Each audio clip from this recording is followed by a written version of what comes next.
बिल्कुल रूम मिला था, हवा में खेला है, बॉर्डर कवर के ऊपर से 6 रन के लिए। दोनों तरफ 14वां ओवर, 14 ओवर की पहली गेंद बिल्कुल गैप में 4 के साथ किया है।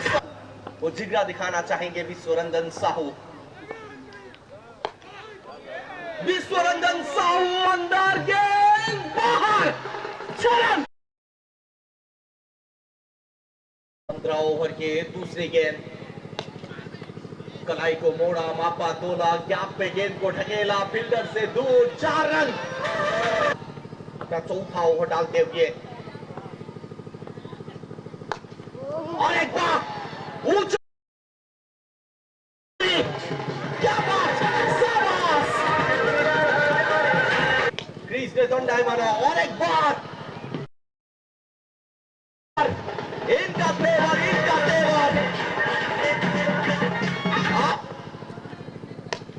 और एक बार हेलीकॉप्टर घुमाया बिल्कुल सीधा और एक आते हुए जारी है। Full toss, full toss line के साथ बाउंड्री पे डाली विश्वरंजन।